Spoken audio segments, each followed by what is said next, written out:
Hello दोस्तों, स्वागत है आप सभी लोग का अपने चैनल आरएसपी स्टडी पॉइंट पर। उम्मीद करते हैं आप लोग बहुत अच्छे होंगे। तो जैसा कि हम लोग बीएससी सेकंड सेमेस्टर में कंप्यूटर साइंस पढ़ रहे थे, ठीक। कंप्यूटर साइंस में हम क्या पढ़ रहे थे? डीबीएमएस मतलब डाटाबेस मैनेजमेंट सिस्टम, ठीक है। तो इसका आज हमारा 5वां लेक्चर होने वाला है। 5वें लेक्चर में हम देखेंगे जो हमारा टॉपिक है, ठीक है।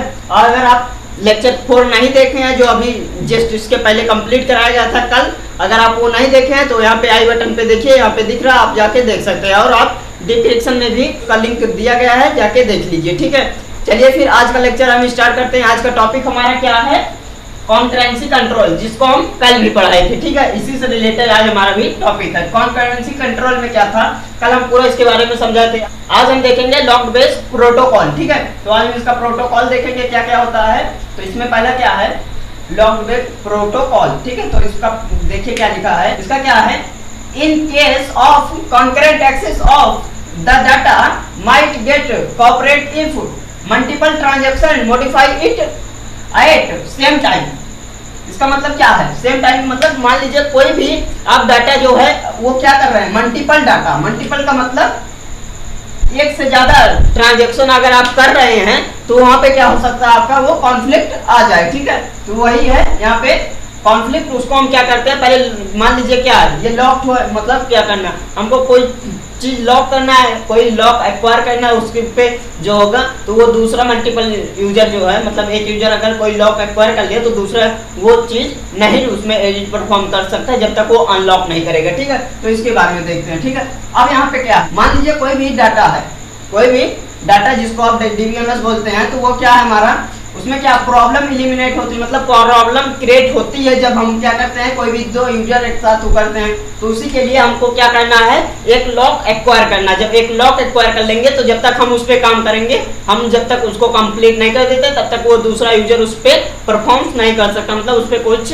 इंटरचेंज नहीं कर सकता या एडिट परफॉर्म नहीं कर सकता, ठीक है।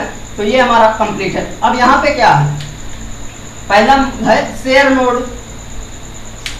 पहला क्या है, शेयर मोड में, जिसको हम यस से डिनोट करते हैं। मान लीजिए यस अगर कहीं पे शॉर्ट फॉर्म में लिख दें तब भी समझ जाइएगा, ठीक है। Accessible to other transaction is read mode only, मतलब क्या है, क्या होता है इसमें क्या होता है, सिर्फ वो क्या कर सकता है, रीड कर सकता है। रीड मोड ओनली, वो क्या कर सकता है, उसको रीड ही कर सकता है बस, ठीक है। अब यहाँ पे एक्सक्लूसिव मोड, जिसको हम एक्स से डिनोट करते हैं, ये क्या है, not visible to other transaction, मतलब जिस पे आप ट्रांजैक्शन कर रहे हैं वो आपको दिख रहा है लेकिन अदर वाला ट्रांजैक्शन नहीं दिख रहा है, ठीक है। तो ये हमारा है एक्सक्लूसिव मोड।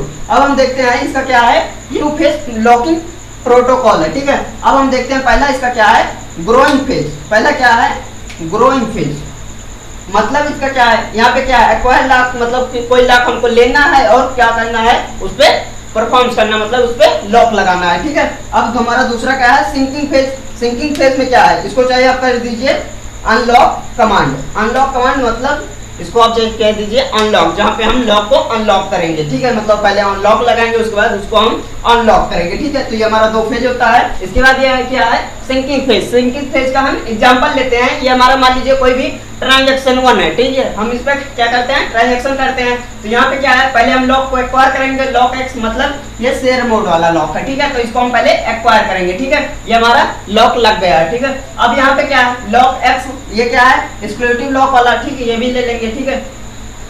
फिर क्या है, ये लॉक फिर से है, मान लीजिए ये हमारा तीनों लॉक कंप्लीट होता है। मान लीजिए कोई भी आप है, जैसे हम सीरियल शेड्यूल में बताए थे, वो पहले आप क्या करेंगे, स्टेप बाय स्टेप सब कर लेंगे, उसके बाद जो आपको परफॉर्मेंस करना है वो कर देंगे, फिर ठीक है। यहाँ पे हम तीनों लॉक ले लिए, ठीक है। यहाँ पे कंप्लीट। अब हमारा जो परफॉर्मेंस करना है इसमें, मान लीजिए हम जो इंटरचेंज करना है, कुछ भी परिवर्तन करना है या कुछ ट्रांजैक्शन किसी में सेंड करना है, कुछ में करना है, तो वही कर देंगे, ठीक है। मान लीजिए यहाँ पे क्या है, a equal to a plus 10, ठीक। हम पहले में 10 रुपए ऐड कर देते हैं। और दूसरे में क्या है, b प्लस b इंटू 5, मान लीजिए जितना था उसमें हम 5 से मल्टीप्लाई कर देंगे, ठीक है। ये हमारा कंप्लीट होता है। c के क्या है, c प्लस a कर देंगे, जो हमारा a का वैल्यू है उसको हम c में प्लस कर देंगे। यहाँ तक हमारा परफॉर्मेंस कंप्लीट होता। अब हमारा क्या है, हम जो तीनों लॉक लिए थे उसको अनलॉक करेंगे, तब ही तो दूसरा ट्रांजैक्शन कंप्लीट होगा। जब तक हम अनलॉक नहीं करेंगे तब तक दूसरा ट्रांजैक्शन नहीं हो सकता दूसरे यूजर का।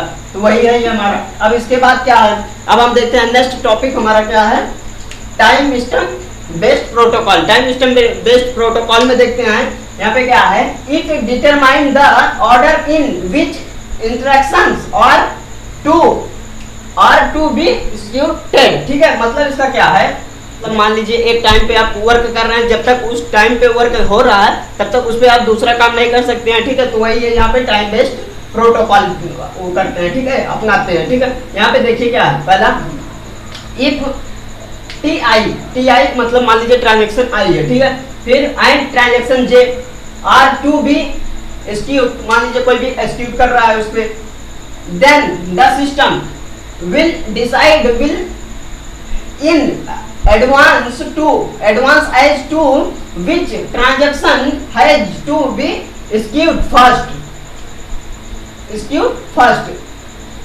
This is done by associating a time stamp with each transaction.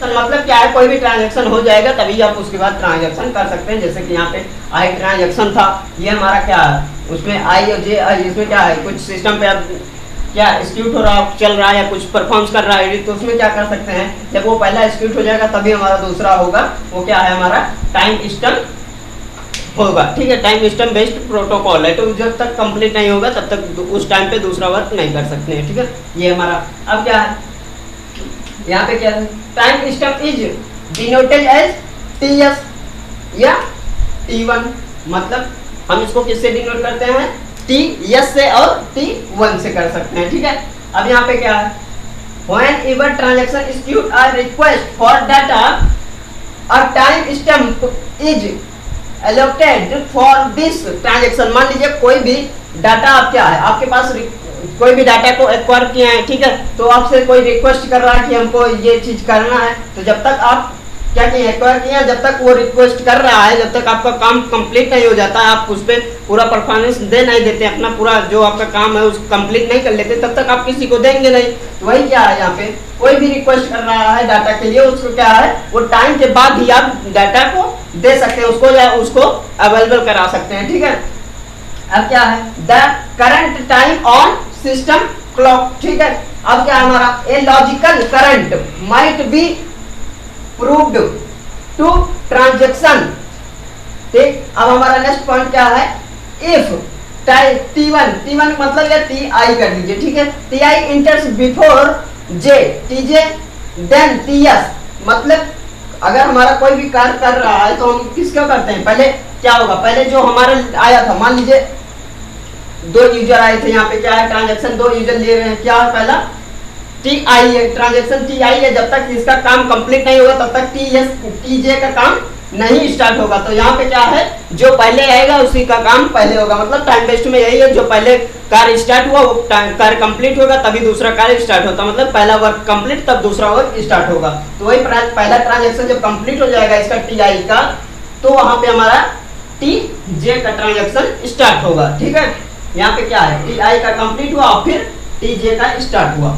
तो ये हमारा पूरा टाइम स्टैम्प बेस्ड प्रोटोकॉल है। ठीक है, तो आज का लेक्चर हम यहीं पे एंड करते हैं। अगर आप लोग को ये वीडियो अच्छे से समझ में आई है तो वीडियो को लाइक करें और चैनल को जरूर सब्सक्राइब करें। चलिए फिर हम आपसे मिलेंगे नेक्स्ट वीडियो में, तब तक के लिए ओके बाय।